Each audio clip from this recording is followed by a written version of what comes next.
Please keep your seats for the opening plenary entitled Water Innovation and Food Security, Assessing Current Realities and Charting Our Path Forward. And here we really bring in more of the international elements of the conference. On the stage, we will then look at the critical role of water, particularly groundwater, ensuring food security for a growing global population. And this is one of the areas, again, Nebraska has a comparative advantage when it comes to groundwater, but it is also how do we really challenge this, how do we work with the groundwater and sustain it at the same time. With that, I'd like to welcome one of the key members of the DWFI's team, our Director of Policy, Nick Brozovic. Nick.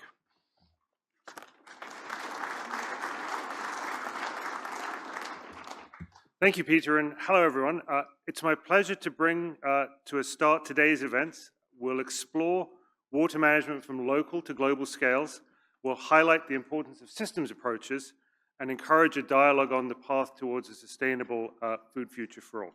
We're fortunate to have two exceptional speakers here today that bring a wealth of experience. We have Bridget Scanlon, who's a research professor at the University of Texas at Austin, and Mark Smith, who's Director General of the International Water Management Institute.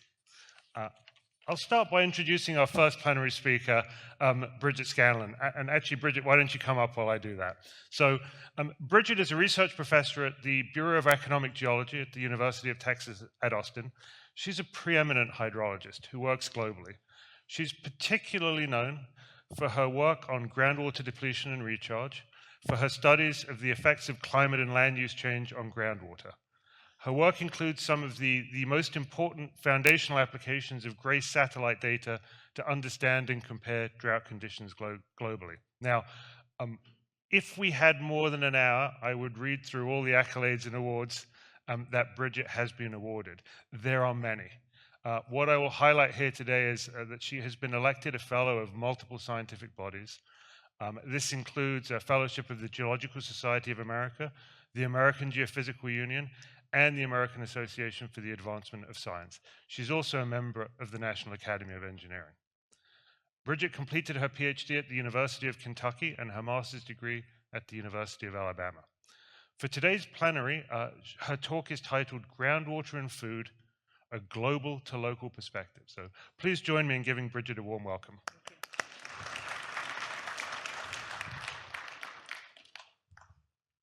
Oh, sorry.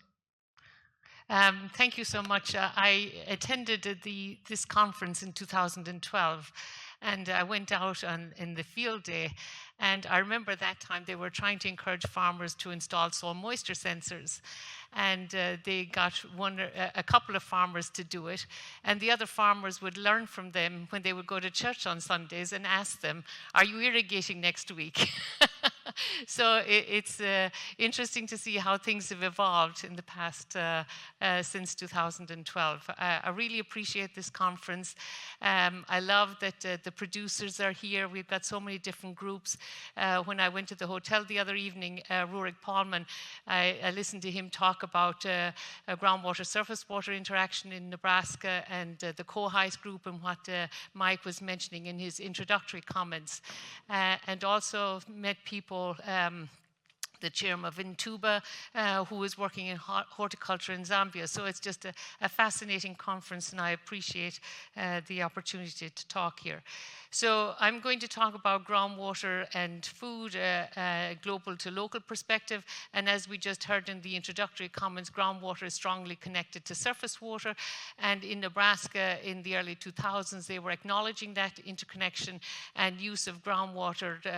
The USGS was suggesting that reduced stream flows in the Platte and the Loup River by about 50%. So this is the outline, give some background, talk a bit about the GRACE satellite data. And a lot of people talk about us running out of water, but I think what we're hearing at this conference and many others is trying to manage extremes. Droughts and floods is probably more critical. And then underdevelopment of groundwater in Sub-Saharan Africa, and example in Ethiopia, and then technical aspects of groundwater development. So the United Nations program a couple of years ago focused on groundwater, making the invisible visible, and it's oftentimes hard for people to understand groundwater because we can't see it. We acknowledge that it accounts for about a third of our global drinking water and 40% of global irrigation. So it's extremely important. And then the World Bank did a report a couple of years ago, The Hidden Wealth of Nations, Groundwater in a Time of Climate Change. And I really like that, and they described the typologies of different aquifers, and the upper one here is showing a big aquifer like the High Plains aquifer, the Ogallala aquifer, or the Nubian aquifer. And so it's important to manage that because you've got a big resource. But in Sub-Saharan Africa, about 40% of the aquifers are small basement aquifers, very dynamic. There's really not much to deplete, and so sustainability is not as critical and management. So I think it's important to acknowledge these different types of aquifers. So I've worked on gray satellites since the early 2000s, and it monitors changes in water storage globally. And the first mission was launched in 2002 and lasted until 2017, and then the follow-on mission in 2018.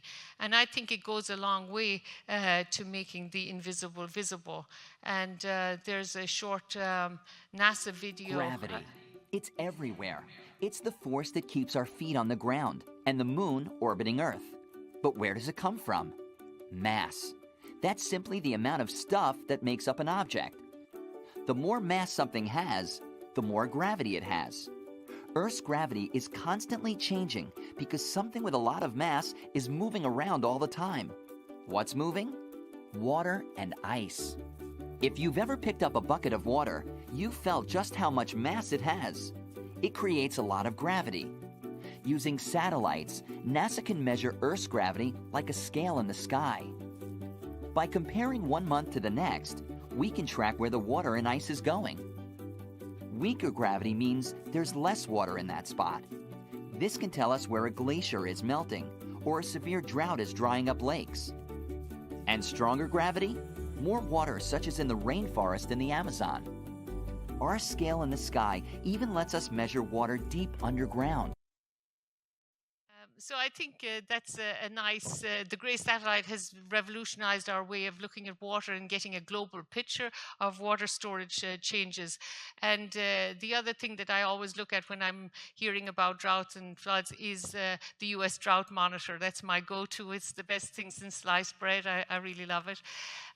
So here I'm showing a map of total water storage changes from 2002 through 2021. And this is storage in the surface, soil moisture, and groundwater. And so the red areas you can see are where the storage is decreasing, the southwest US, southern high plains, northeast Brazil, and Middle East and North Africa and North China plain, and these regions. And then the blue is areas where water storage increased, so the Great Lakes, wet conditions from about 2011 to 2020. You can see much of Sub-Saharan Africa is showing up blue, indicating water storage increases. That's because there's very little irrigation in Africa, and irrigation is oftentimes the reason we see declines in storage in the Middle East and North Africa, and that amplified by drought. So this gives us a global view and suggests that Sub-Saharan Africa, maybe conditions are good to support increased water development. So we did more detailed analysis in the US because we have a lot of data there. And you can see California, this is the storage decline over this period, 2002 through 2017. And this is in cubic kilometers, 1 cubic kilometer, 0.8 million acre feet. So California depletion of about 30 cubic kilometers, and then Arizona, and then the central and southern high plains. But the northern high plains increases in storage. And then Mississippi, very little change in storage and slight increases here. So it's nice. So why such a difference across the high plains? Oftentimes they just have one coloring pencil, and so they paint it all red, and they say the high plains depletion. But it's not the case. You've got the sand hills, you're irrigating with some plat water that recharges groundwater, and so it's a better situation, and the monitoring data suggests it's fairly stable over the past, since the 80s. Ups and downs with wet and dry climate cycles. So looking at Africa then, and Sub-Saharan Africa, so this is the Senegal basin, and you can see, increases in storage. And this is attributed to land use change, changing from native vegetation to cropland, and increasing groundwater recharge as you decrease the rooting zone and have fallow periods. In this region here, the Shabelle Juba region, increases in storage also attributed to land use change. And this is a weathered basement. And then Peninsular India, which is also weathered basement rocks, variations in storage related to wet and dry climate cycles and irrigation. And yesterday, when people were talking about, the difference between Brazil and Africa, I mean, there are a lot of similarities, but Brazil is endowed with very thick, kilometer-deep aquifers, the Guarani aquifer, Uruguay, and others, whereas 40% of Sub-Saharan Africa is basement aquifers, very thin aquifers that are more self-regulated. And then lastly, the Ganges-Brahmaputra region, just as an example of a big, thick alluvial aquifer declining storage. But this decline occurred during the grace period, but this was preceded by about 100 years of increase in storage that the British Geological Survey documented related to canal irrigation that the British had recharging groundwater, building up about 400 million acre feet of storage in this aquifer over that long term. And the past 2 decades then decline in storage with expanding groundwater use. So very important to consider the long-term context. So here just showing the total water storages over the 18-year period. And so you can see declines in North Africa, Middle East and North Africa, a lot of irrigation there, and then increases related to land use here and to climate variability further south. So the Nubian aquifer is a big, thick aquifer, declining storage, very low recharge thousands of years ago. So it's sort of mining groundwater. And the same with Northwest Sahara aquifer. And then, as I mentioned, these aquifers in this region, changing land use, increasing cultivation, increasing recharge, and we also see increasing groundwater levels in those regions. And so that can support irrigation. And DWFI is putting out a report soon in Niger showing potential for irrigation expansion. And then many of these other aquifers increasing and decreasing related to climate cycles. Climate is a strong driver in Sub-Saharan Africa because there's not that much irrigation, and El Nino, we can understand a lot more about El Nino, and here you can see during El Nino wet in Eastern Africa and dry in Southern Africa, and then during La Nina, then the opposite, so this dipole. And now they can predict, Chris Funk, I know, was supposed to be here from Famine Early Warning System, but they can predict with good reliability 6 months out whether they're going to have wet or dry periods related to ENSO, El Nino, and Indian Ocean and warm Pacific. And so that's great because they can avoid famines that they have experienced in the past. So just talk a little bit about underdevelopment of groundwater in Sub-Saharan Africa. We think groundwater is overdeveloped everywhere, but it's not. And then Ethiopia. So this is work that Jude Cobbing published, and I really like this article, Waking a Sleeping Giant, Realizing the Potential of Groundwater in Sub-Saharan Africa. And here you can see the total renewable groundwater and how little we are using in Sub-Saharan Africa. And encourage you to talk to Jude about this. So I really like this article. And then he also mentions, you know, the typical phases of development of groundwater that we see in the west coast of the US and South Asia, but where Sub-Saharan Africa is still down here, and we need to move that up. And so we were working with Nicole Lefort and others and Jude on a USAID project until the funding was killed. And I was wondering that weekend why I couldn't access the USAID website. But we're still continuing to talk to the folks there, and there's a lot of potential. The Raya Valley, big, deep aquifer like the Central Valley, and also Borena region, you might have seen, you know, if they have a wet period, they grew a lot of wheat a couple of years ago during a wet period. So drought and floods, so it's managing these extremes, and then wheat production in 2024 in Borena because it was a wet period. And if you go back into the history, you can see that Oklahoma was helping there after they gained independence, and what they were able to do with cultivation and agriculture. And then NASA has these images of wet and dry climate cycles and the impacts on the rivers, which are really nice to watch if you don't have a life. And so developing groundwater resources, groundwater, you know, invisible, difficult to manage. So Paul Bowman, I've been talking to him quite a bit recently, a geophysicist. He works a lot in Uganda and Chad and other regions. So to increase the success rate of borehole drilling, we really need geophysics. And Paul and others are working hard to expand their use in Uganda and other countries. And I think that would help, because these fractured aquifers are difficult to find successful wells. And then he works with the local people to drill their own wells, and then they buy in, and they can do that in some of these regions. Many of these are refugee camps, and then they're more likely to maintain them if they're totally involved. Then they train other people to drill when he's back in Canada. So I think that's really nice. And then sometimes hand pumps or solar pumps or whatever, you know. So piece by piece, hearing many groups in this conference involved in these programs. And then we heard early on about the linkage between surface water and groundwater.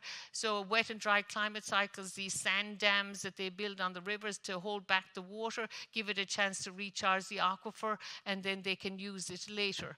So we have the same sort of managed aquifer recharge going on in California and many other regions to store that excess water and use it later during drought periods. So nobody reads my papers, so I decided to do a podcast. I don't think anybody's listening to it, but we keep trying. But I really enjoy interviewing various people, Jude Cobbing and the World Bank folks after their report came out, Nick, and then Paul Bowman and his work in refugee camps. So if you listen to podcasts, maybe you can try it. And so summarizing then, groundwater is underdeveloped in Africa, and Jude's work has gone a long way to show that. And I think the GRAY satellite data and groundwater level data show there's opportunities. And these are small scale aquifers on basement, so they are self-regulating. And when people say we need to manage sustainably, I think they will be managed sustainably because they're so small. We need to acknowledge the linkages with ENSO, El Nino Southern Oscillation, and these climate cycles, and take advantage of those. And a technical expertise, you know, like geophysics and others, to improve well installation and the success rate. And conjunctively managing surface water and groundwater will help address the climate extremes. And this conference is titled Resilience, and I think a portfolio of options then to resolve spatial and temporal disconnects between supply and demand. Thank you very much. And these are some of the people we work with. Bridget, don't go anywhere. So thank you so much for that. So for the audience, in about 2 minutes, I'm going to open the floor for questions for you. So you have about 2 minutes to. You can grab a chair if you like. Okay. Yeah. So thank you so much for that wide-ranging and informative presentation. The thing that really struck me about it was how important variability is. Variability over space and time. If you want to understand groundwater, you really have to understand the variability. And one of the things I really love about the GRACE satellite data is that it's really given us the first global visualization of groundwater. To use this phrase, making the invisible visible. And that is phenomenally important. The visualizations, and we saw several of them today, have changed the policy debate and how we view groundwater globally. And so that's an incredibly important scientific and policy effort that are closely linked. I want to flag two things from those maps, and I'm glad you actually highlighted both of them. So two areas with general increases in groundwater storage over the last 20 years are the northern high plains of the United States and Sub-Saharan Africa. Now, those are two areas that are, of course, of great interest to the Doherty Water for Food Global Institute, and they've very much been the focus of this conference. The water storage and the dynamics and the level of agricultural irrigation in both of those is very different. But to me, what I take away from that is, on the one hand, you can have places that sustain intensive irrigation over the long run if you have sufficient recharge and if you have effective governance in place. That's the northern high plains. But there are also places where there are sufficient water resources and not currently a lot of irrigation, where you can expand irrigation and hopefully get some of those gains in income and in nutrition that we've heard about already at this conference. I'll say it's one of the misconceptions that many of us that talk to people outside of water and sometimes talk to people within the field of water see this idea that irrigation is not sustainable and should not be expanded. And so I think it's really important to understand how we communicate that it's all context specific. We say all water stories are local, and again, your presentation really highlighted that. So I'm going to start with one quick question, which is really about science communication. That you are a publicly facing scientist.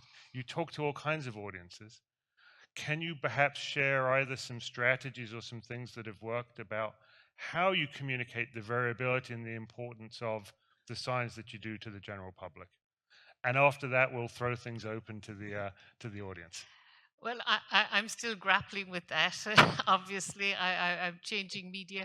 I mean, we make a career in academia. We make a career out of putting papers out, but no, very few people are reading them. You can't even get your co-authors to read the paper, So you're in trouble, and so we have to look at other ways to communicate. And I mean, these conferences like this are incredible, because we learn so much, and then so much happens at the water fountain or the coffee, during coffee, that exchange happens there. But we have to break some of the myths. I mean, some of the Clay Pope yesterday was talking,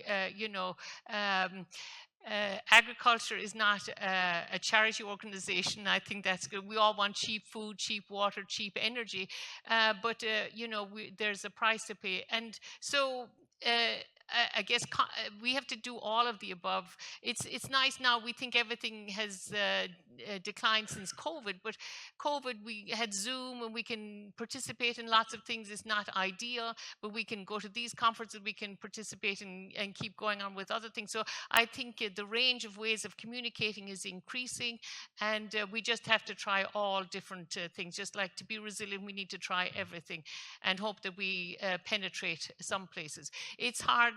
I was reading a book recently by McCary on the myths of medicine, and saying, how the low-fat diet and all of these things, and how the media amplified it, and it was very hard to bring that message back and say it was causing diabetes or other things. So once the cat is out of the bag, it's hard to turn it around, but we just have to keep trying, like Drew did with his papers and stuff. Thank you, Bridget. Yeah, certainly it's hard to communicate complex issues in simple ways, and particularly when there are these trade-offs. Please go ahead and go to the microphone. We have time for a couple of questions before our next speaker. Can you hear me? Thank you.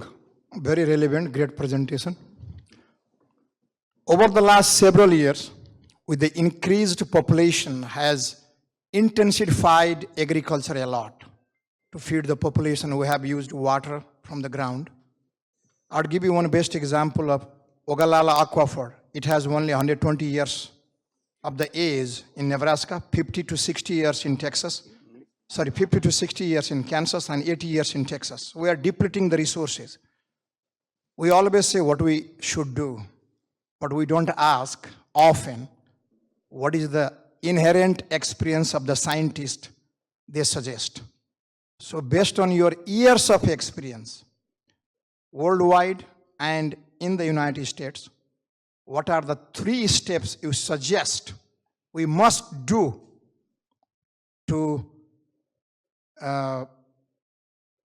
reduce the depleting water resources from the groundwater? Thank you. Thanks for your question.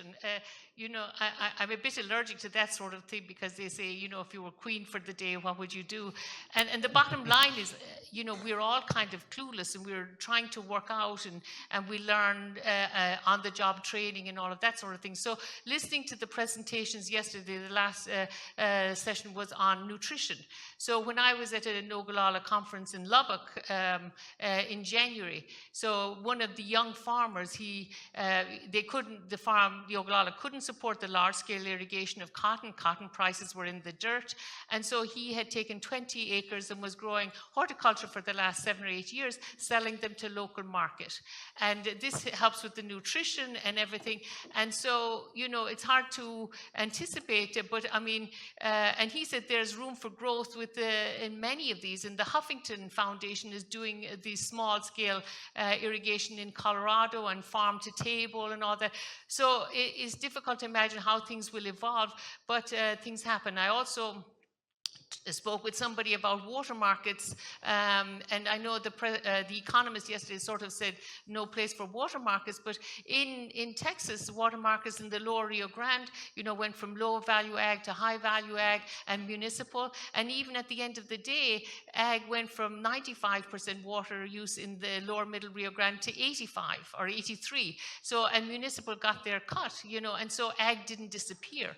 Same in San Antonio, the feds put a cap on water use. Market came in. They pay the farmers $50 a year to be on standby and pay them about $250 an acre when they don't want them to cultivate. So these are all different ways. It's kind of like the Uber and the Airbnb, and this is what resilience is diversity and, and trying things and hoping. So as Nick said, every place is context different, and so there's no one size fits nobody, and so we just have to see how things are happening and listen to the producers and work with them and then evaluate what's happening. So I know that was really not an answer to your question, but that's just the way I think. Though the screen is flashing angrily at us, perhaps we can take one more quick question, and then if there are others, I'd encourage you to catch Bridget during the break. Yeah, go ahead, sir. So you showed global scale maps with this, with your measuring the gravitational pull. What kind of scale can you do that on? Can you do it on a field scale? Can you do it on an acre scale? What kind of scale can you do that on, or? Right. So it's a pretty coarse resolution. It's about 350 kilometers on a side or a basin of about 100,000 square kilometers. So it's coarse resolution. But it's like a parent. You always want your kids what they're not. Grace is not fine resolution, it's not going to get you that field scale, but they're linking it now to GPS and other tools and INSAR data to get more high resolution. And the hydrologists are always saying we want high resolution. Well, if you install the satellite at a lower elevation, you would get a higher resolution, but then it would fall out of the sky much faster. So to get the time scale of 15 years, 10 to 15 years, that's what they have to do. So it's a trade-off. So is it just a sensor problem? If you had a different it's the elevation. It's the elevation above the Earth's surface that it's installed at, which is 500 kilometers, right. And that controls the resolution. So if you had something close to Earth, well, a different platform. They have ground-based gravity instruments and superconducting gravity instruments, and people use those in Arizona to look at what's happening on the ground. And then you've got a lot of geophysics, instruments. Okay. But you've got all the soil moisture data that you're monitoring now, right. Not relying on going to church to figure out if the farmer is going to irrigate next week. Right. Thank you. Thank you. Please help me in thanking Bridget again for her presentation today.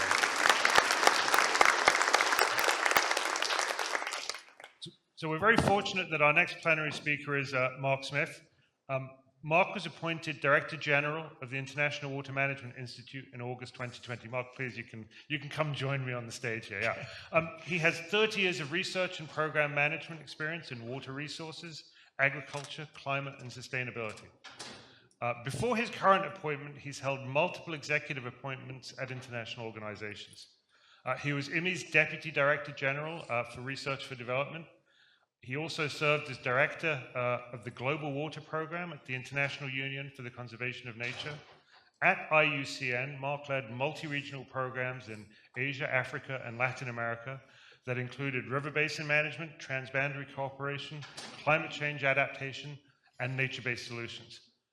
Mark has a PhD in ecology and resource management from the University of Edinburgh and a master's in climatology from the University of Guelph. Mark has been a great friend of the Dorothy Water for Food Global Institute and has participated in many of our global conferences and convenings. So we're particularly pleased to welcome him today to talk to us about water system science for new food system futures. Thank you, Mark.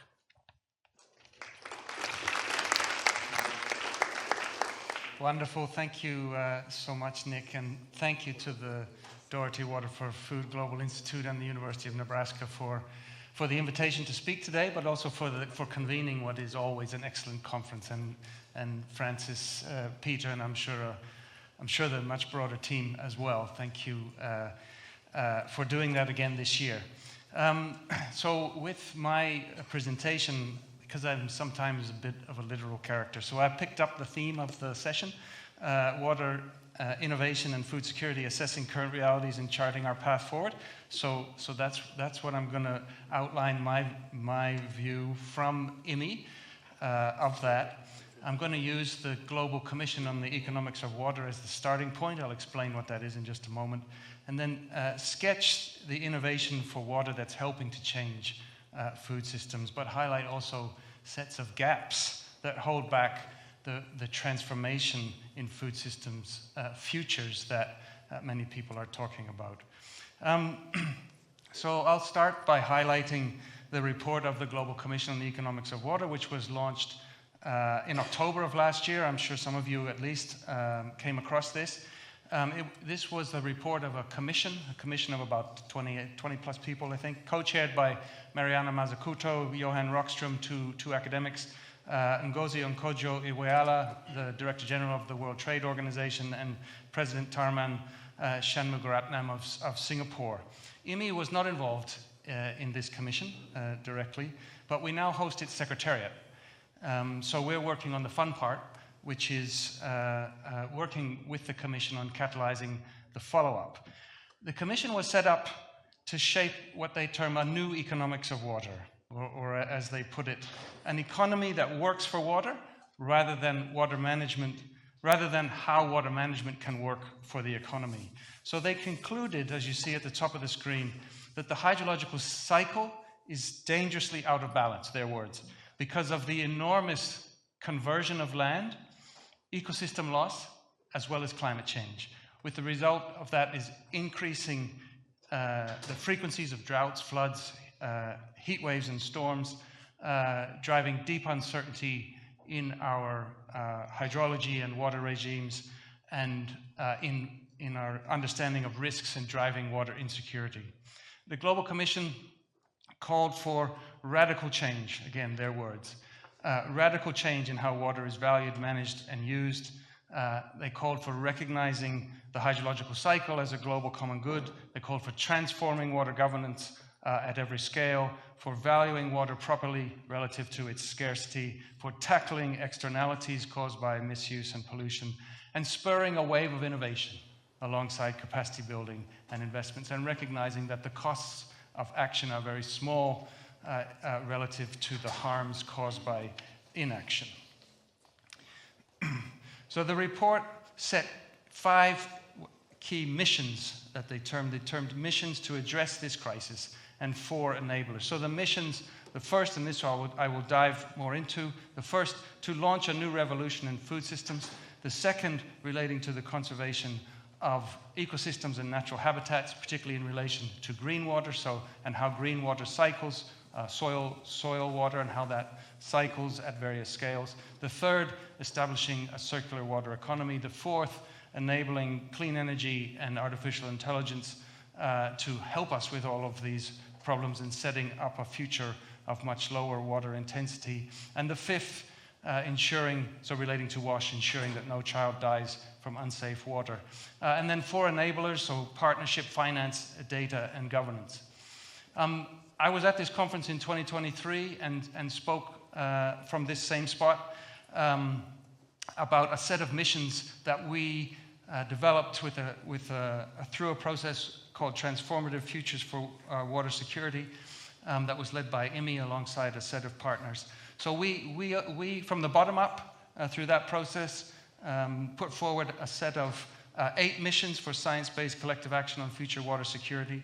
And here is a top-down set of missions on seeking to bring about the same kind of level of change in the global water system.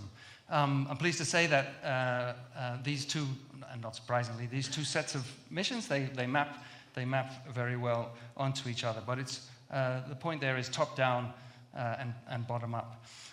So as I said, I wanted to highlight further the first of those missions, so launching a new revolution in food systems. So this is calling for the transformation of food systems through water. So it's akin to, in a way, to what the Green Revolution did for agricultural production. They're calling for change in water systems in order to revolutionize food systems. Their vision is based on those points you see on the screen. So reshaping the way that food production relies on water. Radical gains, their words, I'll come back to that. Radical gains in water productivity, regenerative agriculture to restore soil health and soil water retention, scaling of access to climate resilient crop varieties, crop diversification, irrigation technologies, the expansion of irrigation, but while doing so, savings in irrigated water consumption, reducing reliance on water-intensive foods, and regulatory measures, governance to help ensure that that's done within the limits of sustainable water use. So that's a framework that they set out. The key question, of course, is how do you do that? How do you go about bringing about that kind of change?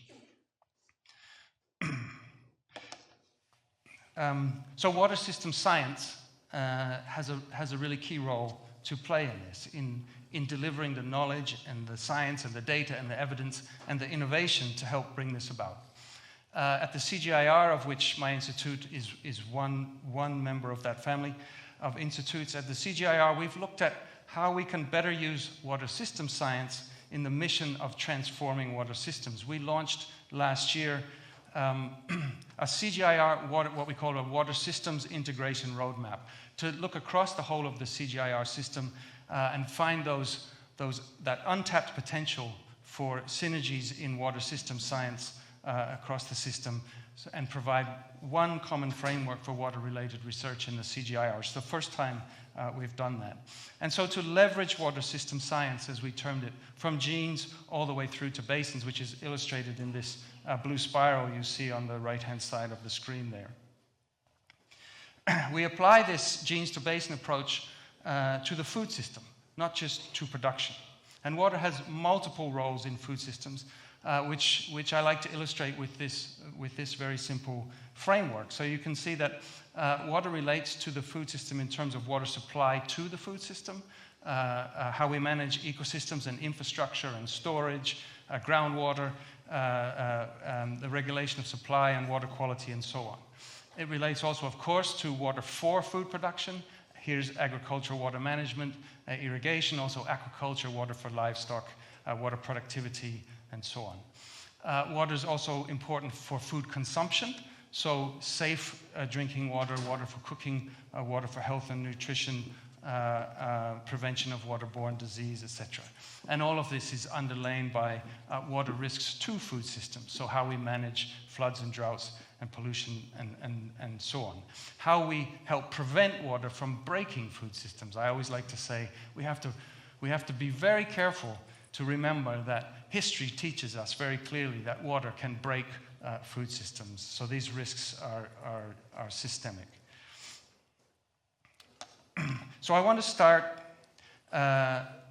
where people usually do when we look at water in the food system, with water for production, and then I'll work outwards from there. And start with, as I said, the framework that we're using in CGIAR works from genes to basins. So start with genetic innovation and the examples here of providing tolerance to flood and drought.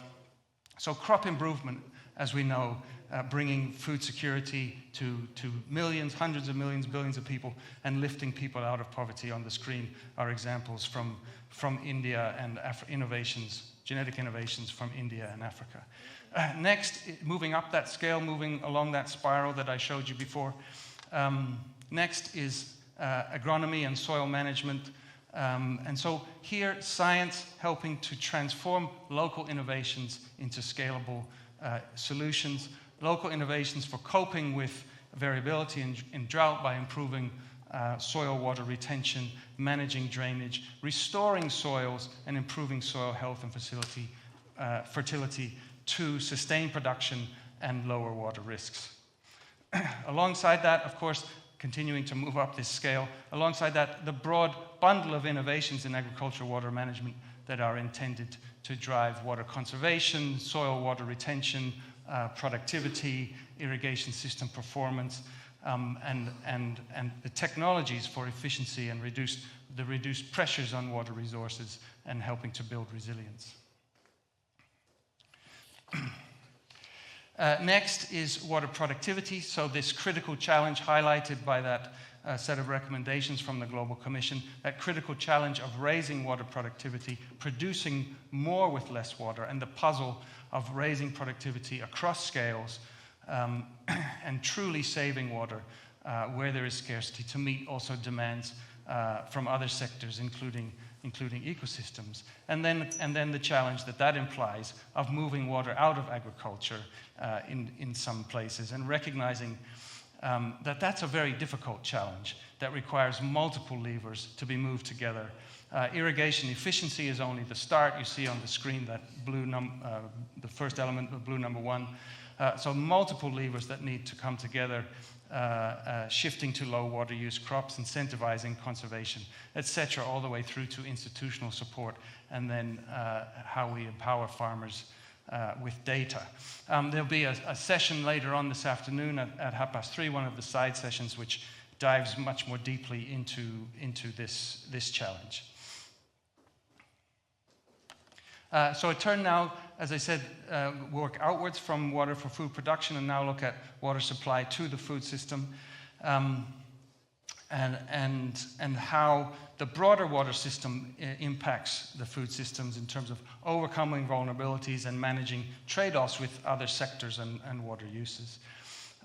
Consider then the contribution of landscape restoration, and the example that you see on the screen of terracing and contour farming, this example from Ethiopia, for reducing soil loss, increasing rain-fed productivity, increasing groundwater recharge, and actually making irrigation also more viable in this case, in this watershed, and creating the opportunities for enterprise development and employment alongside that. Consider also integrated water storage, so managing built aquifer and natural storage to meet multiple needs. Consider groundwater management, which we've heard much more about, of course, this morning already. Consider groundwater management and, for example, managing aquifer recharge, using flood surpluses to store water for irrigation. Consider the critical role in water-scarce contexts, especially, of recycling of water and other non-conventional sources of water to augment supplies of fresh water. And environmental flows and nature-based solutions, so sustaining and leveraging ecosystem services in that broader water system for conservation as well as for development. And then next, the critical issue of trade-offs. When we look at that broader context for the water system, trade-offs come to the fore. Multiple sectors, of course, rely on water, and as the systems that we live in and work with, as they tighten, managing competition and trade-offs to meet these multiple needs is ever more critical in the water, energy, food, and ecosystems nexus among multiple, and among the multiple development objectives that we always have. And so recognizing that we have to deliver multi-sector solutions, not just water solutions, not just water for food solutions, but solutions that work across the many objectives that we always have for development.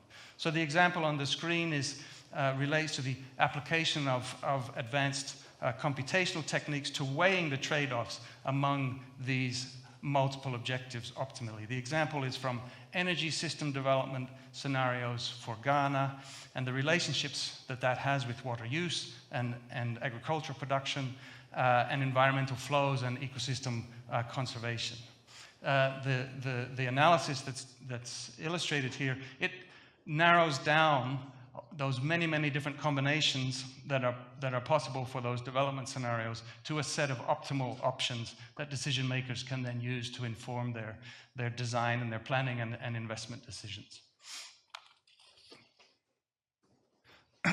Next in my framework is water for food consumption, and recognizing that food consumption is of course part of the food system, and consider that unsafe drinking water and poor sanitation and hygiene are causes of mortality and morbidity and malnutrition, and we too easily segment water and wash from health and especially from nutrition, which the One Health approach at the bottom of the screen is set up to address, integrating the means to integrate human and animal environmental health, including then the prevention of water contamination and control of pollution.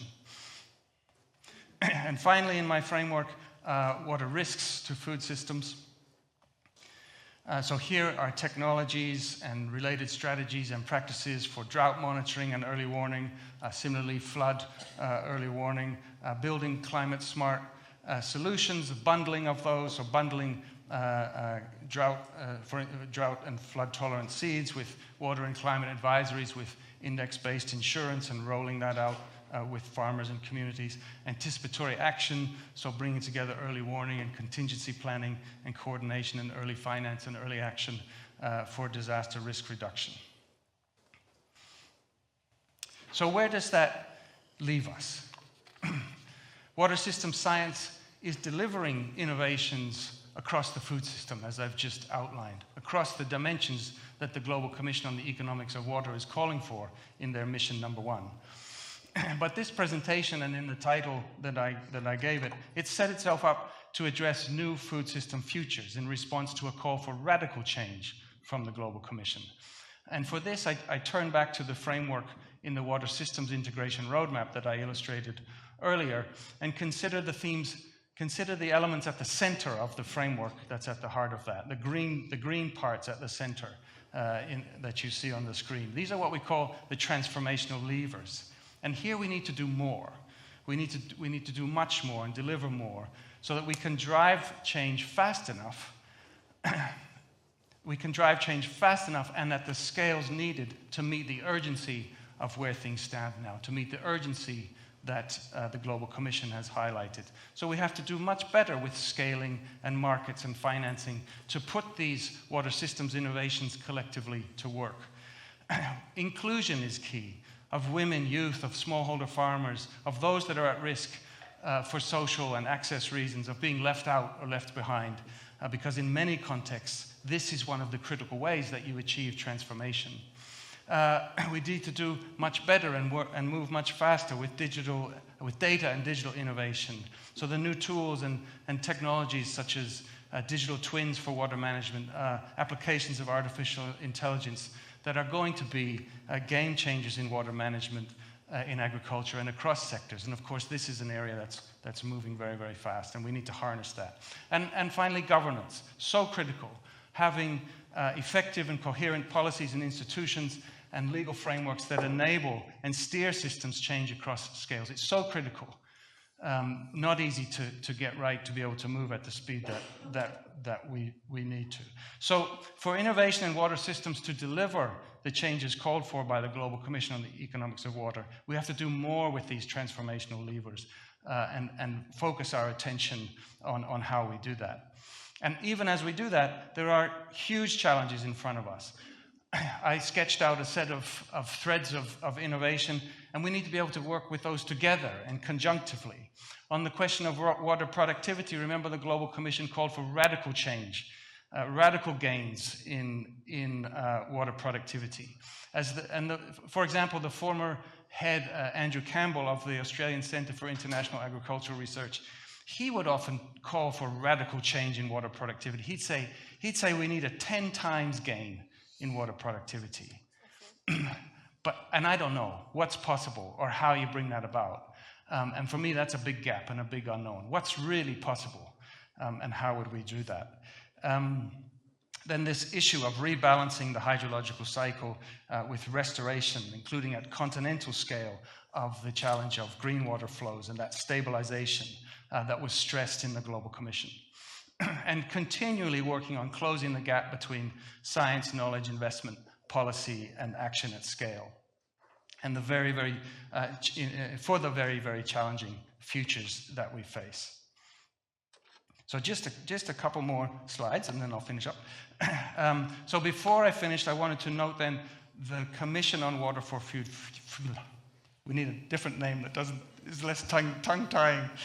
Commission on Water for Food Futures, which is being launched as a partnership between IMI and the Doherty Water for Food Global Institute, CGIAR, and C4W, Collective Action for a Water Secure World. This is aiming to bring together the evidence, synthesizing the evidence to help us tackle exactly the challenges of new futures for food systems through water system science and practice that have been highlighted today.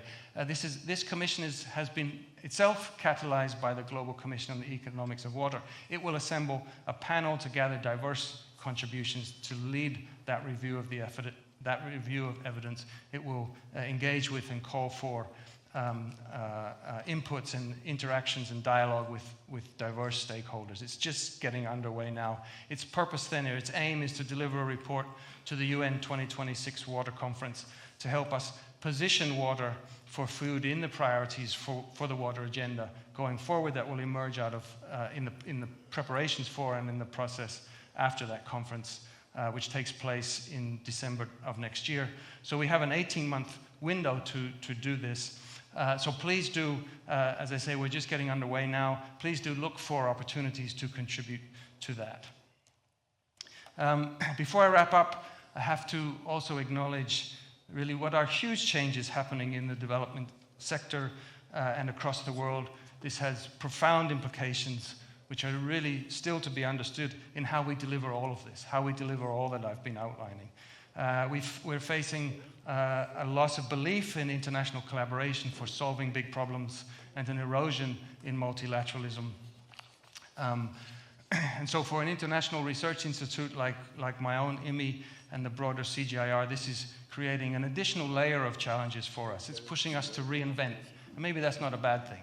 It's pushing us to reinvent how we work, who we work with, and how we fund the work that we do, including exploring potential new business models for how we do research for development.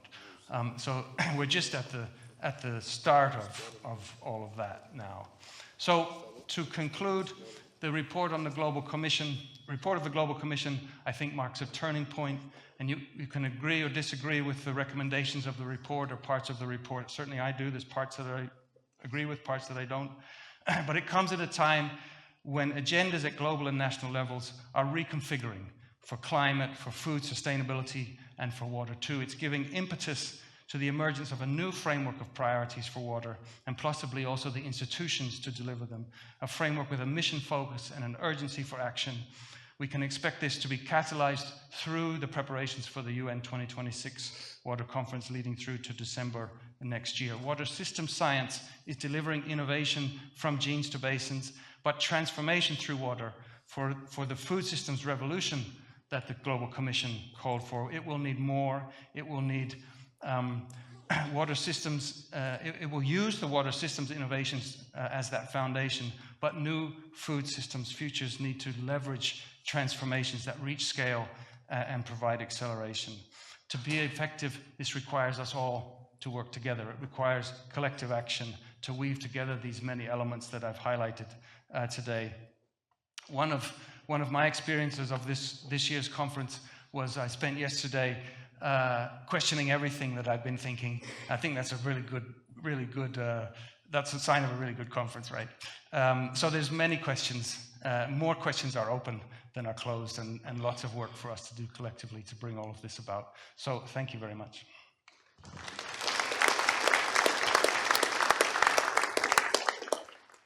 Thank you, Mark.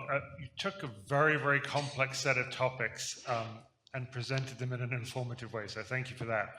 We know that systems approaches are critical to understanding water for food, and we also know that those interconnections with environment and with public health are also complex. But it's very hard for any of us to wrap around all of those interconnections. So again, thank you for doing that. I also want to appreciate the openness and the curiosity about there are many questions unanswered. We are in a time of uncertainty. It's certain that international development is in a time of rapid transformation and looks different and will look different. And so again, I appreciate your comments on that. That's something that many of us are grappling with. As before, I'm going to start with one question for Mark, and then if others would like to ask questions, please make your way to the microphones. So the question I have for you, the work of the various commissions is critical, and it generally happens at a high level. IMI is an organization that is deeply involved at a field level across the global south. It is known for its ability to implement in the field. And so my question for you is, you've called out the Commission's view that radical transformation is needed. How does that translate to the ground and the field level? Do you see opportunities? And if so, what are those opportunities to reshape existing laws, existing practices, existing policies in ways that are consistent with the goals of the Commission? Yeah, you make a good point. These commissions, they sit up here. And so they don't deliver a set of answers for even governments and ministers, and certainly not for communities and people working close to the ground. But they are catalytic. So the way I look at, for example, and as I was using today, the Global Commission on the Economics of Water, is to harness that, make it catalytic. How do we use that? And certainly for IMI, part of our role, part of our mandate is to make those linkages, is to help be the bridge. And so that's what we seek to do. I think and therefore having feet on the ground is and does remain core to what we're doing with networks of partners. And as we do that, I think it's really key that we focus on two things. The first is, what are real problems that people want to work on, and that people are looking for solutions for. And then this idea of, which I mentioned only very briefly at the end, but it's really key to the way that we work, the idea of collective action. So working on real problems that are priorities for people, and recognizing that as a Research for Development Institute, we bring to those problems one set of inputs, contributions related to evidence and data and innovation, but to really make the change that's requires us to work across networks on a collective set of objectives and work for change in that way. Perfect, thank you. That's an excellent framing. I think we have time for a couple of quick questions. Maybe let's start over here. Thank you. Good morning. My name is Patricio Grassini, Professor of Agronomy here in Nebraska. My question, by the way, thank you very much for your presentation, which gave us a very good overview about the amazing and diverse portfolio of research and development activities that IMI and the CG centers are doing nowadays, all the way from genetics, agronomy, inclusion, food safety, even trying to change people's diets. Now, the reality is that the budget for the CG probably is going to be cut by 25 to 30% in the very near future, which means that there is probably need for some kind of refocusing, or at least trying to set priorities, probably taking advantage on what you believe the comparative advantages of the CG are. So my question to you as a DG of IMI is the following. Considering the context and the large portfolio of things that you're doing, what do you think should be the 2 to 3 concrete research programs that the CG should focus in the future related with water? That's an easy question. I'm not going to attempt to answer that fully. I would say the question is positioned absolutely correctly, as we touched upon at the end of my presentation, that we need to rethink. And as I said, that's not necessarily a bad thing. And in part, yeah, it's about being really careful about how we prioritize and where we put our focus. And we're working on that. We're fortunate at IMI, the risks that we see, they come in 2026. They're not right now. So we're looking at where should those priorities be. But alongside that, I think there's a deeper question. We can't just, with an institute, with the mandate that we have to consider that the developments, as I say, the development sector as we've known, it's finished. So our future then isn't just about adapting to that by doing less and making it more focused.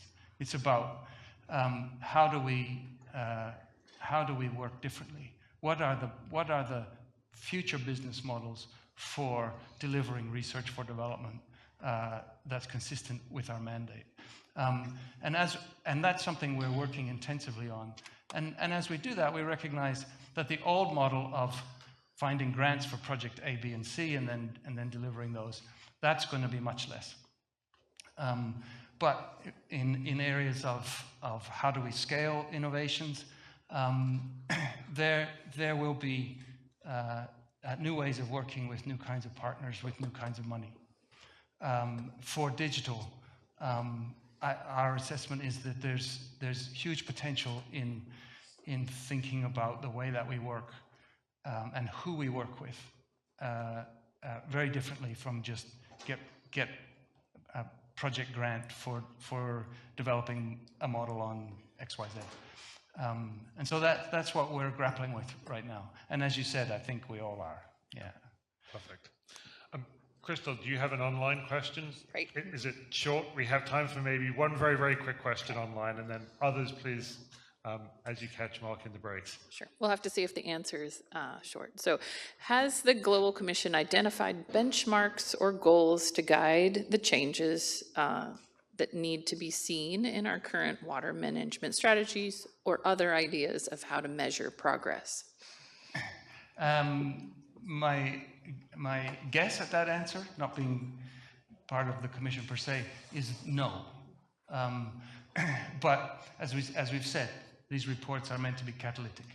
And where, as I said, also IMI is now taken up the role of secretariat for the Global Commission and looking forward to how we help create what I term a center of gravity for what comes next. Because there's all kinds of different institutions and networks responding to what they called to do. And the horizon for this, the immediate horizon is, as I've mentioned, the UN 2026 conference. And I would expect as the preparations for the conference play out and the outputs for that conference start to take shape, and that will also be in the context then of looking ahead to the post-2030 agenda, which in this new world, who knows what that'll be, but that's where I expect they'll take on that key question of what are the benchmarks and means of measuring these new futures. Yeah. Thank you, Mark. I appreciate that there are still questions waiting to be asked, but we are running right to the end of our time and even a bit beyond, so please join me in thanking Mark. Very nasty red screen down here.